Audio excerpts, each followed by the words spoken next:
going on, guys? It's your boy Cash, and today we are going to go over Darkest Dungeon 2 M.F.O version, because I wanted to speak about a lot of things that I wanted to talk about that I do like and I don't like about this game. And I wanted to say first, if you liked the video, like, comment, subscribe. It would help me out a ton of a bunch. But more importantly, if you sign up to the Epic Game Store newsletter, you can get a $10 coupon and get this game. So if you gonna watch my or anyone else's, but specifically mine, because I'm you know I can't wink. But if you really want to try this game out, it is, I think, $30 right now. Early access, so just to keep in mind, that's the first thing that we got to get out the way, is that the game is not done, pretty much. Let's just get that out of the way. The game's not finished. So even if I were to come up and beat to where the game currently ends right now and unlock what I can, they're still going to be adding more to the game. So what you're purchasing right now is a early access to the game. You can play it up to a certain point, and then you have to wait for updates. They actually just did a patch, I think, on the game as well. You actually just sign up to their newsletter, so they can start emailing you and things of that nature. If you don't like that, I understand that. You also probably could just sign up and then, unsubscribe to it, but once you buy the game, and then everything will be good. But maybe they'll keep sending you goodies like that. They'll keep sending you, which is, I'm assuming, the thing outside of them having your information. But I digress. Anyway, let's talk about this game. What I really wanted to explain and talk about is how this game differs from the first game. Now, right off the back, you're gonna see that the game is from before. It had a hub. The hub was kind of like this mansion, I think, if I'm not mistaken. You started off in the mansion and you had a lot of little things you could do. You can recruit a lot of soldiers, you can remove diseases, remove bad traits, things of that, upgrade skills. You did that all in this hub center, and then when you were outside the hub, you went out into dungeons, and then you would go fight into the dungeon until you did a certain quest. Whatever the quest was to explore the rooms or kill a certain amount of people or kill a boss. And that's kind of how the first game, quote unquote, went. But they decided to switch it up in this game and go a completely different route. Now you are on a stagecoach, which every run I will be doing, I'll be calling it the Kashino. And by the way, if you guys want to be entered in some way, shape, or form for the next run, all you have to do is comment on the last video, the last dungeon. I was about to say Dungeons and Dragons, the last Darkest Dungeon video, and I will have a way for you could possibly be the next soldier for the next run. We're gonna do a couple runs on the channel, so if you want to be part of it, just go to, not this video, because this video is just a review of the game, but if you want to go for the last episode that is available and to get into the next episode, that's kind of how I'm gonna be doing it. Anywho, indistinct and ill-minded. So here we go. This is how you're going to start off every run. You're going to start off chapter 1. Like I said, 2, 3, 4, and 5 don't exist. So don't even think about it. You have cowered in your crumbling denial long enough. Yeah, whatever. So like I said, you start off and you're gonna go, this is completely different from everything. Then it takes a Slay the Spire kind of approach, which I'll show you guys in a little bit of a second. The crossroads, a beacon for the broken. Yes, I know. All right, so this is what I kind of wanted to show. So in the first game, you actually could have all 4 hellions. You could do a bunch of random fun runs. You could do all healers or something like that. But in this game, they wanted to focus more on the story aspect of the game. So even if you look at these names, by the way, these are the actual names of the characters. You can change them, as you can see on the upper right here. You can change the name. So that's what I meant by, like, I can change the name to a viewer or something like that. But they're trying to show that this is the actual, these are these actual characters. So the Highwayman's name is Dismaz, sorry. This guy's name is Biristan. This chick's name is Boudica. You can see the Runaway, the Jester, the Leper, and the Occultist at level 15. This is Audrey, and this is Perla, you know, that girl. And yeah, so they kind of like tell you what they are, what they kind of specialize in. And actually, every run that you start, you will be starting off with a bonus and a like a benefit and a negative. I don't know why I couldn't think of that. So based on that, you're gonna make your team. So let's say Nocturnal. If the flame is up, I get speed. If the flame is down, I get damage. That sounds awesome. But I also have Soft. I have minus HP when I'm damaged. I have a 15% chance to be blind. That's absolutely terrible. but you know, I'm gonna make my team or whatever. Now, for the sake of this as an actual review video, I won't be going through a full entire run. If you want to do, I will have a playlist for that, but I will show you guys certain little slight different mechanics that they do have. Boom, here's one of the other new features that they have into the game. So now when you're walking they're in a car, they're in a wagon. Anyway, when you're doing that, you actually can get some choices that they can do depending on who you decide to go with. People are gonna like it or they're not gonna like it. This is a very similar thing. I wouldn't say Slay the Spire. What game did they do this in that I played? This is very like Walking Dead-ish, I guess. There's a way better example, I just can't think of it. But depending on what you do, they'll be like, I'm not really sure. Oh, you know, Dragon Age did this the same way. So like you would have a decision, and depending on the group of people that you were with, they would have they'll like or dislike what you were doing. I think in Dragon Age 2 it became like very easy or harder to, or especially, no, it was definitely one. Like let's say if you had to kill someone or something like that, or leave someone abandoned, or help a certain group or something like that, depending on who was in your party at the time, they're gonna look at it a different way. So let's just look at this one. So this one is saying help us. As you can see, if I choose to go with her, sorry, that those two will like it. The yellow glow means that they'll like it. If I go with his thing, she'll like it. If I go with hers, only he'll like it. So obviously I think I'm gonna go with the one what both of them will like it. But also there's another thing to consider, is this what's going down here on the bottom. Depending on who I go with, they're gonna have different options. This first option only has, you know, that. It only has those two things because it's the first option. I think they just gave me bread. Thank you. Thank you for the bread. And a little bit of this, you know, hitting those things supposedly sometimes gives you items. I've also seen that when the stress level is high, they get really pissed at you for hitting stuff. They're like, what the hell? Stop hitting that stuff. I'm trying to sleep. And I'll go over how the stress mechanic works in this game as well. There's no fights that are gonna happen in this section. This is just the intro.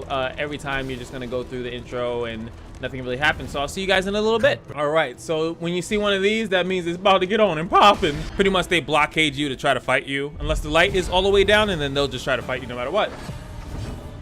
All right, so everything is pretty much the same as far as this. As you can see in the middle, as I was explaining in my run actually, is that, you know, based on where those yellow dots are in the middle, that's where you can use that skill. So as you can see, I'm in the first 3 slots, the first 3 bubbles. I can use this skill. If I was in the back 3, I can use this skill. Back 3, I can use this skill. Back 3, I can use this skill. This skill, I can use to heal. I'm already at full health. I'm not going to do that. So, and then it shows you who I can hit. So as you can see, the only first 2 in the front are lighted up. So those are the only 2 people I can hit with this skill. Blah, blah, blah, blah, blah. But I do have to explain it, right? It is a review. But certain skills will also, if you check the bottom, oh my God, I'm blocking it. If you check the bottom left, you can actually see what each thing does. So this one leaves a 4 ticking poison. This one leaves a blind. This one gives us resistance to a lot of stuff if I need it. Death blow. Now that's teamwork. Boom. I already wanted to introduce that as well. So the game is already on it. So in this game, like I was saying before, you can do a lot of relationship building and things of that nature. So you actually are able to build and negate. I guess negate would be the best word for it, but you can actually, they can actually get pissed at each other, which I will try to show in this video to see if you guys like it or not. But it's gonna be way further down into the run, so I will pause and when we get there. And this is another cool thing. Let's speak about the little nuance, the little special stuff, right? So when you select the skill, you see that she takes certain stances, right? Based on what she's about to do. That's so cool. The graphics have been drastically updated, as you can see. Anytime they do a move, they always go into a formation of what they're going to be doing. It's a nice little touch to really show that they added a lot more. They added some more spice into the game. We also get this, the loathing. That's another mechanic in the game. I'll explain that in a little bit. But we are now at an inn, and this is kind of like the back when you would like recover all your stuff. This is kind of like the camping that you had in the other game, but it's kind of combined with the camping and the hub world from the first game. Here you can, like I see, I can play cards. I won't cheat this time, honest. You see the relationships are building, all that fun stuff. I can heal some people, even though everyone's full health. This one's nice. Chance to spawn dodge token each turn until the next inn, so until I get to the next checkpoint. That's awesome. Let's give that to you. That sounds great. And then of course we have some healing, and it says shift click to discard. Now there is one thing that I definitely want to explain about this game that's completely different. So when you win or lose on this game, you're going to get a meta currency. When we say meta in the roguelike community, I forget. But when we say that, pretty much we're saying that you're going to get some type of currency that's going to unlock and do stuff for you that's going to help your next run. This is the same kind of mechanic that you see in Hades and Slay the Spire. This was not in the first game. In the first game, you kind of just kept playing and playing and playing, and then based on your successful the run, you would kind of understand certain things, how to beat it. These, like I said, they're trying to go hammer down. They're trying to hold down these are these specific characters, so you can't have 6 of them, and they're slowly going to get up by the meta progression that you're going to do when you're playing with them. So hold on, I'm like stumbling on my words because I want to show something else. Now this guy is not the shopkeeper, but of course you can buy some items, and when you're at the end, the mastery is where you can upgrade a skill. Now as you can see here, this one's a really good skill to level up because it will reduce stress by 1, help me utilize and keep the stress down. Really important what you level up with the mastery tokens. I mean really important, let me tell you. Stress is a huge factor in this game, a little bit more than it was before. You can rename the ship, the Wainwright if you want to, the stagecoach, you can rename it. You can also add stuff, so this coach upgrade is going to give it 4 additional slots. If your thing becomes too heavy, you've been grabbing too much stuff, similar to the first game, you will have to drop some stuff. And like I said, what I was going to say is that as you discard stuff, you actually get more of that meta currency, which is called hope. And then, now I get to choose what I want to do. Unmapped. Unexplored. Wait, I didn't actually want to choose that. So here, this is why I wanted to click on these and then showcase. Okay, I should stop clicking. I'm so sorry. As you can see, visit at least 3 assistance encounters and I will get 1 mastery point, which is really good. It's going to help me reward. This one will give me a trinket. The Plague Doctor only gives him resistance. Wait, the Plague Doctor. Yeah, give the Plague Doctor 33 resistance. That sounds super trash. Secret safe, fight no more than 3 rolled battles, and then that's over with. And then this one is, I don't even know. I'm gonna do this, but I'm gonna purposely stress the hell out of my team so you guys can see the stress mechanic. All right, so one thing that I wanted to show you, of course, is gonna be the map to the left side. This is the Slay the Spire-esque kind of aspect to it. You can kind of choose which route you want to go to if you're trying to hit something specific. I think here I'm supposed to visit at least 3 assistance encounters, and that's how I'd win this section. There's an assistant encounter over here. There's resistance assistance. There's a bunch of stuff. Unknown. I don't even know what's going on over there. Hopefully I can get to the hero stuff. Show you guys that as well. This is a really good one because you can really get to see the difference here. So if I side with him, we lose 25 flame and get some food, get some treasure, trinkets, and stuff like that. If I side with her, we get 15 flame and some food. If I side with him, her, we just get the hell out. She likes this option. She likes this option. I think oh, see, that one's glowing blue. I'm gonna go with this one. I didn't even see the blue on you. So we got that. So you gotta always make that. Oh, we get the griddle. We can make some pancakes. That's pretty cool. Some other trinkets, stuff like that. All right, so this is another fight that you can do, or another event that you could do. Now I could probably, I guarantee one of them says they want to leave. Well, you want to fight. Oh, they all want to fight. Okay, I stand corrected.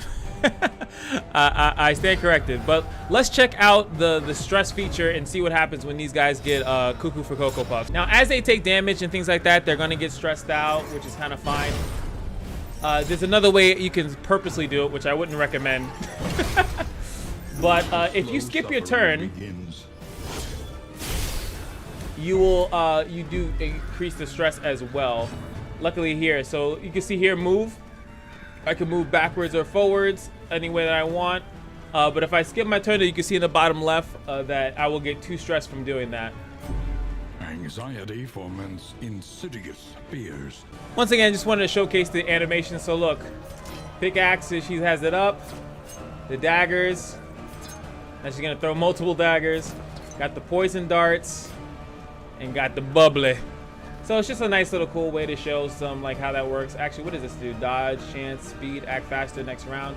So yeah, it's just to show you like they did a really good job of like making sure each little thing is animated for your viewing pleasure. Excellent work. Suffering strengthens the bond. There goes that other thing. So it kind of like randomly triggers. I'm trying to show you the positive. That's a positive one. I'm trying to show you guys the negative ones as well.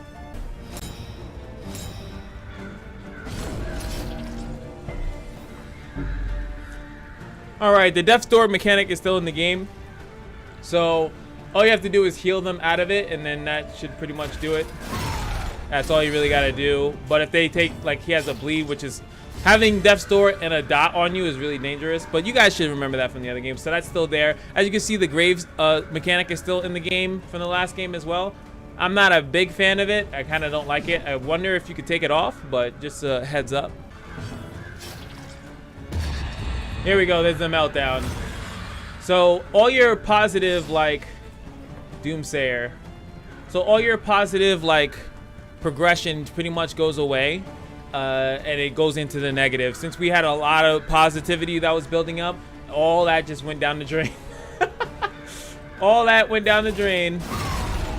Oh my god, yes, and the enemies in this game also have death's door as well, which is kind of annoying. The slow dissection. And boom, as you can see that the things go away after a certain period of time. They're both dead. Oh my god. So it's a roll, by the way. So it's a roll. If you guys are not familiar, death's door is a roll, so it's like I have a chance to kind of like stay alive forever. And she didn't survive. So boom, now she's gone for the entirety of the run, for this specific run. She might kill him too, because I think she can only hit the front row. Oh my god, this guy's sturdy. One less obstacle. And look, this one should have been mine. And that was the other thing I just really wanted to show. So they kind of have this aspect where they are really, like, depending on the stress level, they'll start to really nick at each other. They start to get under each other's skin. They start to really, they start to really, like, become annoying. These lines are not, as you can see, the lines are not voice acted. I kind of wish that they were, but they'll start to get at each other and things like that. And they start to really, like, demoralize the other person. So those negative ones, they'll be like, oh, that should have been mine, or they'll say XYZ. So right now what I would do is, if I feel like this run is going to be a deado, I would discard all my items, because I would get extra hope for that. And yeah, that was kind of be a kind of thing for that. But that's kind of the basics of the game. It goes a little bit more intricate into that, like the relationships, you can kind of mend them and do more on them. I don't want to, like, show you guys everything, but I definitely want to show. I think I showed you a decent amount of stuff. There's also hero stories in this game, so you can, like, select. I don't want to spoil that either, but pretty much if you go look at my playthrough, you'll see that there, I did it one. I want to do more, where you can get a one-on-one fight, or one, like, it's just that person fighting by themselves into their backstory. Like, so if you want to go into the Highwayman, he's like a thief, you're going to see why he was a thief or how he got into the situation that he's in. Really, really cool stuff. I thought this was funny and I should mention it. So there's a fight that I can do, right? She wants to leave. He wants to leave, but lose some light. She wants to lose and lose a trinket. They all want to leave, so that's kind of funny. I can't relationship tested. Hopeful. So that's what happens. Oh, that's great, because I actually wanted to show that. That's fantastic. That's what happens when they get, like, really admire or love each other, and then there's obviously the opposite when they don't like each other. Thank God I was able to show that. Woo! Oh, that took too long. All right, so there we go. We died. We lost. So here's the meta progression. Hope restored. Items I discarded. This is the stuff that got unlocked. You unlock actual, like, positive and negative stuff. I do go over this in the playlist, the playthrough. But just in case people just want to see the review.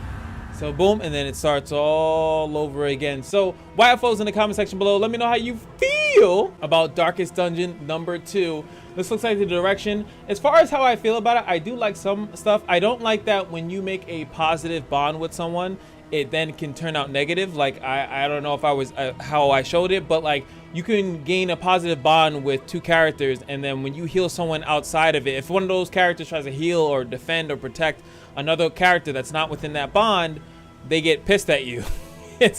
And they start to be. So I've had one time my heal got denied. I literally couldn't heal from it. It was just really annoying. And I think that should technically be fixed. If you make a positive bond with that person, I feel like it should be logical that they know. I've always hated that in XCOM, like when you go panic and then you shoot your teammate. I've always hated stuff like that. It's just, the game is full of RNG. You don't need RNG to that depth that, like, they're going crazy, like, you stole my kill, and he's like, like, who gives a fuck? Like, we're here on a mission, which we're all aware that we're on the mission. So I wish that it was kind of like, I was thinking of, like, Final Fantasy X, when they had, like, those unique dialogue situations where you can get, like, stats for talking or something like that. And maybe if they did it like that, like it happens maybe once per battle, that they save them or give them a damage boost, or they don't like what's happening, but it happens multiple times during a fight. And for the walking up to those boards, you have 5 rounds to get those, kill those fights. And with them doing stupid shit like that, it gets really annoying. It gets annoying pretty quick. And I feel like that's the only negative. I love the animations. I love that they kind of simmered it down so you can't have 6, not 6, but like 4 of the same character, or 2 2s or 3 1s, and do stuff like that. It did seem cool because it made it seem like, you know, there's a bunch of people gathering to go to the darkest dungeon, but they wanted to go with a more story focus on this one, and I kind of like that they decided to do that. And I think that if you guys see it and play more of it, from what I've seen, it does get really good. It gets more difficult. Everything kind of makes sense with the direction that they took, but I can also see how they don't like it. Everyone's like, oh no, the healer's not in the game.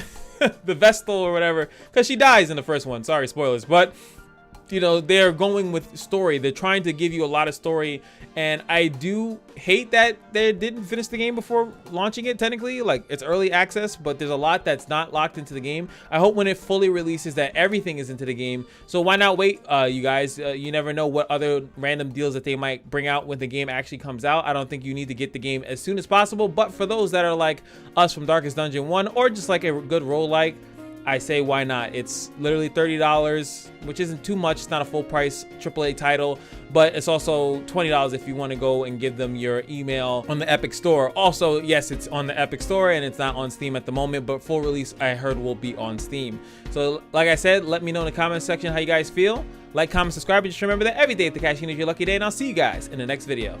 Peace.